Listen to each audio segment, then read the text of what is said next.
Hello students, कैसे हैं आप सब लोग। हम लोगों ने पिछली कक्षा में संयोजकता बंध सिद्धांत के बारे में पढ़ा था। अब आज की क्लास में हमको पढ़ना है बंध पैरामीटर। मतलब हमने इससे पहले बहुत सारे बंध के बारे में पढ़ा, जैसे सहसंयोजक बंध, आयनिक बंध, वैद्युत बंध, है ना। अब हमको क्या पढ़ना है, उस बंध की ऊर्जा क्या होती है, उस बंध की लंबाई क्या होती है, या उस बंध का कोण क्या होता है। तो इन सबको एक साथ मिला करके क्या कहा गया, बंध पैरामीटर। तो लाइन से हम लोग सबसे पहले देखते हैं, हमारा जो पहला बंध पैरामीटर है वो है बंध ऊर्जा। अच्छा, तो हमारा ये जो वीडियो नंबर है वो 8 है। अगर आप लोगों ने पहले के वीडियोस नहीं देखे हैं तो पहले वो सारे वीडियोस देखेंगे, तभी आप लोगों के कॉन्सेप्ट जो है वो क्लियर होंगे। ठीक है, तो पार्ट नंबर 8 स्टार्ट करते हैं, बंध पैरामीटर। तो देख रहे होंगे कि सबसे पहला हमारा जो बंध पैरामीटर है वो क्या है, बंध ऊर्जा। उसी को हम लोग क्या बोलते हैं, बंध एंथैल्पी। ठीक है, हम लोग जानते हैं कि कोई भी रासायनिक अभिक्रिया में हमको बंध को तोड़ने के लिए जो ऊर्जा होती है ना, वही क्या कहलाती, बंध ऊर्जा। मतलब अब अगर कोई रासायनिक अभिक्रिया है तो उसमें अणुओं को या परमाणुओं को जोड़ने के लिए भी ऊर्जा लगती है, या परमाणुओं को तोड़ने के लिए भी ऊर्जा लगती है। तो वही जो ऊर्जा है वो क्या कहलाता है, बंध ऊर्जा कहलाता है। तो इस बंध ऊर्जा के साथ साथ हमको उसको प्रभावित करने वाले कारकों के बारे में भी जानना है। ठीक है, तो देखो डेफिनेशन क्या है बंध ऊर्जा की, वह ऊर्जा जो किसी सहसंयोजक बंध को विघटित करने, विघटित को हम लोग तोड़ना भी बोल सकते हैं, तो वह ऊर्जा जो किसी सहसंयोजक बंध को तोड़ने के लिए आवश्यक होती है वो क्या कहलाती है, हमारी बंध ऊर्जा या बॉन्ड एनर्जी कहलाती है। जैसे कि अगर हम देखते हैं हमारे पास कोई दो परमाणु है, जैसे ए हो गया और बी हो गया, है ना। तो इन दोनों को हमको क्या करना है, जोड़ना है। ए बी के बीच में कैसा बंध बना, सहसंयोजक बंध बना। तो जब दो परमाणुओं को जोड़ने के लिए या तोड़ने के लिए जो भी ऊर्जा लगती है वो क्या कहलाता है, हमारा बंध ऊर्जा या बॉन्ड एंथैल्पी कहलाता है। मतलब जब ये दोनों अणु आपस में जुड़े तो यहाँ पर कुछ न कुछ ऊर्जा उत्सर्जित हुई, वही है हमारी बंध एंथैल्पी, है ना। जो बंध ऊर्जा है उसको हम लोग किससे दर्शाते हैं, ई से दर्शाते हैं। और जो हम लोग वियोजन ऊर्जा है ना, जोड़ने के लिए ऊर्जा होती है, तो वो क्या कहलाती है, बॉन्ड एनर्जी, और उसको ई से दर्शाते हैं। ठीक है, एक और जो ऊर्जा होती है वियोजन ऊर्जा, मतलब वो टूट रहा है, तो उसको हम लोग किससे दर्शाते हैं, डिसोसिएशन। इंग्लिश में कहा जाता है ना, वियोजन को क्या कहते हैं, डिसोसिएशन। तो उसको यहाँ पर डी से दर्शाया जाता है। ठीक है, अब ये जो बंध ऊर्जा है इनका मान अलग अलग कारकों पर निर्भर करता है। ठीक है, तो हम लोग इसको देखते हैं, इन्हें प्रभावित करने वाले जो कारक है वो कौन कौन से हैं। ठीक है, तो जो बंध ऊर्जा है उनको प्रभावित करने वाले कारकों में से सबसे पहला जो कारक है वो है परमाणु का आकार। तो प्रभावित करने वाले कारक में पहला देखते हैं हम लोग परमाणु का आकार। ठीक, हम लोग जानते हैं कि हमारे पास जो भी परमाणु है वो दो प्रकार के होते हैं। एक का आकार कैसा होता है, छोटा होता है, और एक का आकार कैसा होता है, बड़ा। ठीक है, ये दो परमाणु हैं, एक छोटा है आकार में और एक कैसा है, बड़ा है आकार में। तो एक चीज ध्यान रखना कि परमाणु का आकार जितना अधिक होगा वहां पर क्या होता है, उनकी जो बंध लंबाई है उतनी ही अधिक होगी, और इनकी जो ऊर्जा है वो क्या होगी, कम होगी। ठीक है, यहाँ पर ऊर्जा कम होगी, कौन सी ऊर्जा, बंध ऊर्जा, और यहाँ पर जो ऊर्जा है वो ज्यादा होगी। ठीक है, अब हम लोग कारण देखते हैं कि ऐसा क्यों हो रहा है। देखो ध्यान देना कि जब कोई भी अणु छोटा होता है तो उनके बीच आकर्षण बल ज्यादा होता है। ठीक है, और जब भी आकर्षण बल ज्यादा है तो वहां पर जो अणु है वो बहुत अच्छी तरीके से बंधे हुए हैं। ठीक, जब भी कोई अणु अच्छी तरीके से बंधा होता है तो ध्यान देना कि उसको तोड़ने के लिए हमको ज्यादा ऊर्जा लगेगी। जैसे कि अगर दो बच्चों में अगर दोस्ती बहुत ज्यादा स्ट्रांग है तो क्या हम लोग उसको तोड़ पाएंगे, क्या नहीं तोड़ पाएंगे। लेकिन अगर बहुत सारे 10-12 बच्चे हैं तो उनमें जो दोस्ती है वो अच्छी तरीके से नहीं बनी होती, क्योंकि उनका जो आकार है, दोस्तों का जो साइज है वो क्या होता है, बड़ा होता है। तो उसको हमको तोड़ने में कम ऊर्जा लगेगी। तो सिर्फ एक बात ध्यान रखना, जब अणु का आकार छोटा है तो वहां पर क्या होता है, ऊर्जा ज्यादा लगती है। क्यों लग रही है, क्योंकि यहाँ पर अणुओं के बीच आकर्षण बल है वो बहुत ज्यादा है, वो एक दूसरे को ऐसे जकड़ के रखे हुए। ठीक है, लेकिन जब आकार क्या होता है, बहुत बड़ा होता है, तो वहां पर हम लोग आसानी से उसको तोड़ सकते हैं, और बंध ऊर्जा का जो मान है वो कैसा होता है, कम होता है। ठीक है, अब ये हमारा पहला प्रभावित करने वाले कारक हुए। अब हम लोग देखते हैं जो दूसरा प्रभावित करने वाले कारक है वो क्या है, बंधों की बहुलता, मतलब जितना ज्यादा बंध होगा उसको तोड़ने के लिए हमको उतनी ही अधिक ऊर्जा लगेगी, है ना। बंधों की बहुलता में हम लोग जानते हैं कि हमारे पास 3 प्रकार के बंध होते हैं। एक होता है एकल बंध, द्विबंध और त्रिबंध, ठीक है। तो जैसे कि कार्बन कार्बन के बीच एक बंध होता है, कार्बन कार्बन के बीच डबल बॉन्ड और इनके बीच ट्रिपल बॉन्ड। तो यहाँ पर क्या चीज ध्यान रखना है, जितना ज्यादा बंध होगा, जैसे कि ट्रिपल बॉन्ड है तो ट्रिपल बॉन्ड को तोड़ने के लिए हमको ज्यादा ऊर्जा लगती है, फिर डबल बॉन्ड को तोड़ने के लिए ज्यादा ऊर्जा लगेगी और सिंगल बॉन्ड को तोड़ने के लिए हमको कम ऊर्जा की आवश्यकता होती है, ठीक है। तो बंधों की प्रबलता में क्या होता है, जैसे जैसे बंध का जो मान है वो बढ़ते जाएगा, वैसे वैसे ही यहाँ पर इनको तोड़ने के लिए ऊर्जा जो है वो ज्यादा लगती है, ठीक है। तीसरा जो है वो देखना हमारा एकाकी इलेक्ट्रॉन युग्म के कारण, ठीक है।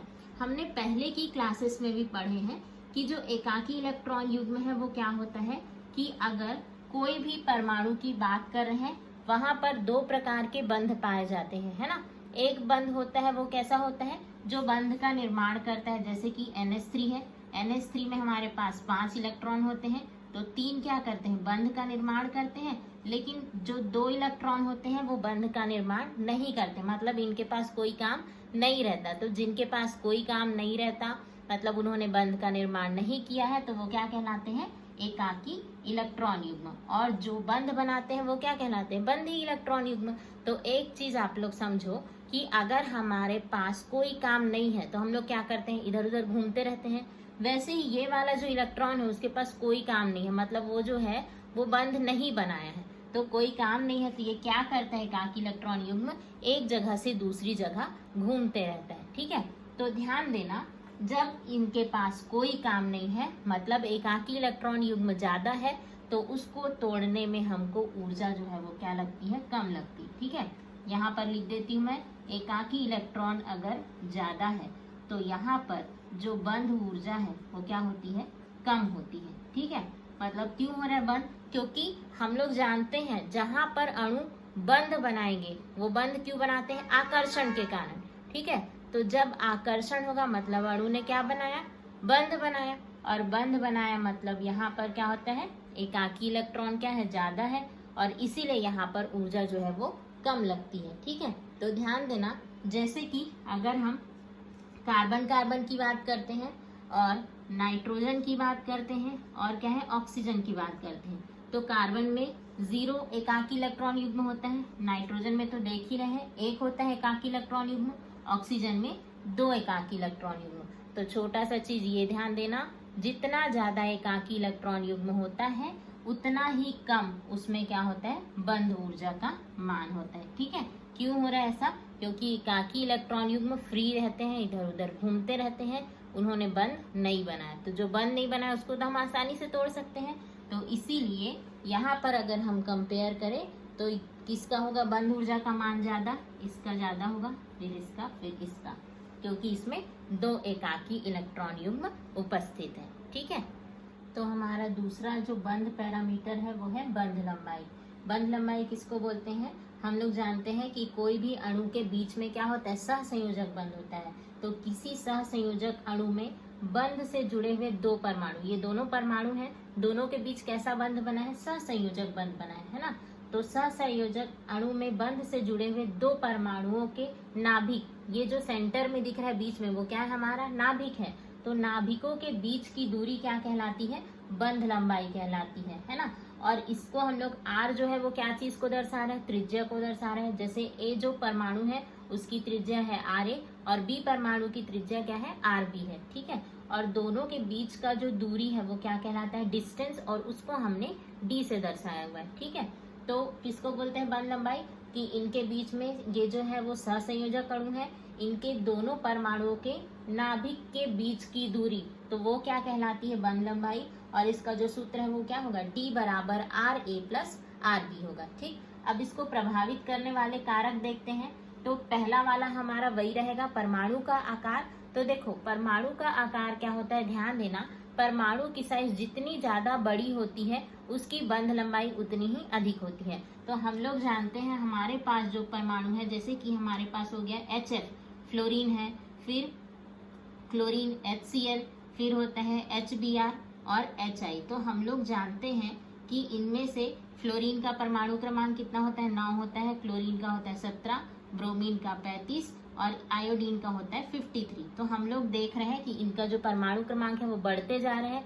परमाणु क्रमांक बढ़ेगा मतलब यहाँ पर इसके इलेक्ट्रॉन्स भी बढ़ेंगे और साइज भी बढ़ते जाएगी। तो ध्यान देना कि जितना ज्यादा परमाणु का आकार होता है इनकी बंध लंबाई भी उतनी ही अधिक होती है। ठीक है, दूसरा देखते हैं हम लोग बंधों की गुणता। तो ये जो बंधों की गुणता है ये डिपेंड करती है कि कौन सा बंध है, एकल बंध है, द्विबंध है या त्रिबंध है। तो अलग अलग बंधों के आधार पर उनकी गुणता भी या उनमें जो बंध की जो लंबाई है वो अलग अलग होता है। ठीक है, तो ध्यान देना कि जब भी हमारे पास एकल बंध होता है तो उसकी बंध लंबाई क्या होती है, अधिक होती है। फिर हमारे पास जो द्विबंध होगा उसकी बंध लंबाई, और जब त्रिबंध होता है उसकी बंध लंबाई बहुत ही कम होती है। जैसे कि वैसे मान तो याद रखना नहीं है, इसका मान कितना होता है 1.33 एंगस्ट्रॉम और इसका मान होता है 1.23 एंगस्ट्रॉम होगा या 1.20 एंगस्ट्रॉम। वैसे ही इसका मान क्या होता है 1.40 एंगस्ट्रॉम, है ना। तो यहाँ पर हम लोग देख सकते हैं एकल बंध का जो मान है वो ज्यादा है, फिर द्विबंध का, फिर त्रिबंध। मतलब जो एकल बंध है उसकी बंध लंबाई कम होगी, फिर एकल बंध की जो बंध लंबाई है वो ज्यादा होगी, फिर द्विबंध की और फिर त्रिबंध की। ठीक है, तीसरा वाला देखते हैं संकरण का प्रकार। अब ये जो संकरण है वो नया शब्द है, इसको हम लोग आने वाले जो टॉपिक है उसमें पढ़ेंगे। सिर्फ अभी आप लोग इतना समझो कि एक S कक्षक और P कक्षक मिलते हैं तो वहां पर कैसा संकरण होता है, sp संकरण। ठीक है, तो उसको समझना है। यहाँ पर मान लो कि हमारे पास एकल बंध, द्विबंध और त्रिबंध है। तो ध्यान देना जब भी एकल बंध होता है तो वहां पर कैसा संकरण होता है, sp3 संकरण, द्विबंध में sp2 संकरण और त्रिबंध में sp संकरण।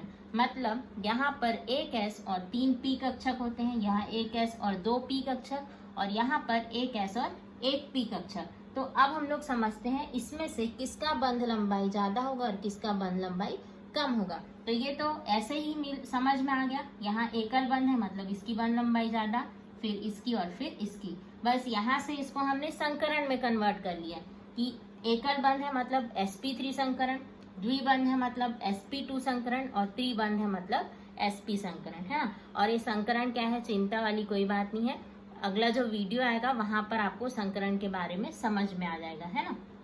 ठीक है, तो ये हो गया हमारा दूसरा जो है वो बंध लंबाई के बारे में।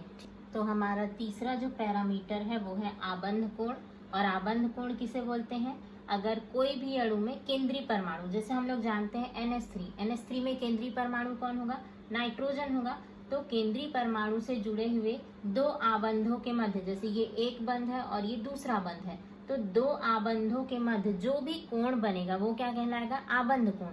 जैसे हम लोग छोटी क्लासेस में मैथ्स में पढ़ते आ रहे हैं, गणित में, कि अगर कोई भी अणु इस तरीके से हो, रेखी हो, तो उसके बीच कैसा अंश, कितने अंश का कोण बनता है, 180 अंश। जब अणु का आकार ऐसा होगा, है ना, तो इसको कैसा बोलते हैं, 90 अंश का कोण। ये होता है हमारा अधिक कोण, ये कैसा होता है, न्यून कोण, और 60 अंश का बनता है। तो वैसे ही समझना कि जब कोई भी हम लोग क्या लेते हैं, अणु लेते हैं, तो वहां पर जो केंद्रीय परमाणु है उससे बीच में जुड़े हुए दो आबंध होते हैं, उनके मध्य क्या बनता है, कोण बनता है। तो वही जो कोण है वो क्या कहलाता है, आबंध कोण कहलाता है। जैसे कि NH3 में देख रहे होंगे, इनके बंध कोण का मान क्या है, 107 अंश। H2O में देख रहे होंगे, 2 एकाकी इलेक्ट्रॉन युग्म है और इसके बंध कोण का मान क्या है, 104.5 अंश है। ठीक है, तो समझ में आया कि क्या किसको बोलते हैं, बंध कोण। अब हम लोग देखते हैं प्रभावित करने वाले कारक कि कौन कौन से जो कारक हैं जो बंध कोण को प्रभावित करते हैं। तो पहला जो प्रभावित करने वाले कारक है वो क्या है, संकरण का प्रकार, है ना। हम लोग जानते हैं कि संकरण जो है वो कक्षकों के अति व्यापन से बनता है, जैसे कि एक S और एक P कक्षक, एक S और 2 P, वैसे ही एक S और 3 P। ठीक है, तो ध्यान से देखना कि जैसे जैसे संकरण का मान बढ़ते जा रहे हैं, है ना, sp3 संकरण हो रहा है मतलब आबंध कोण का मान 109 अंश है, कम है। sp2 संकरण में 120 अंश ज्यादा है, sp संकरण में 180 अंश है। ठीक है, तो हमने क्या देखा कि जैसे जैसे संकरण का मान कम है, मतलब जहां पर S कक्षक ज्यादा है, P कक्षक दोनों क्या है, बराबर है, तो वहां पर क्या है 180 अंश मतलब बंध कोण का मान ज्यादा। फिर जहाँ S कक्षक का मान कम होते जा रहा है, P कक्षक बढ़ते जा रहे हैं, तो बंध कोण का मान भी कम होते जा रहा है। ठीक है। दूसरा है एकाकी इलेक्ट्रॉन युग्म। तो यहाँ पर भी समझना कि जितना ज्यादा एकाकी इलेक्ट्रॉन युग्म होता है, बंध कोण का मान कम होते जाता है। जैसे यहीं पर देख लो NH3 है ना, NH3 में एक ही एकाकी इलेक्ट्रॉन युग्म है, तो इसके बंध कोण का मान कितना है, 107 अंश, ये लिखा हुआ है। वैसे ही H2O में कितने एकाकी इलेक्ट्रॉन युग्म है, 2 है, तो इसके बंध कोण का मान क्या है, 104 अंश। और CH4 में एक भी एकाकी इलेक्ट्रॉन युग्म नहीं है, तो इसके बंध कोण का मान है 109 डिग्री 28 मिनट। ठीक है, डिग्री को अंश भी बोलते हैं। तो यहाँ पर देखो कैसे निकाले हम लोग। ऑक्सीजन का जानते हो कि यहाँ पर होता है परमाणु क्रमांक 8, तो इसको हम लोग कैसे लिखते हैं, 2 और 6 लिखते हैं। तो इसके अंतिम कक्ष में कितने इलेक्ट्रॉन हुए, 6 इलेक्ट्रॉन। तो उसी को हमने यहाँ पर लिखा है, 1 इलेक्ट्रॉन, 2 इलेक्ट्रॉन, 3, 4, 5 और 6।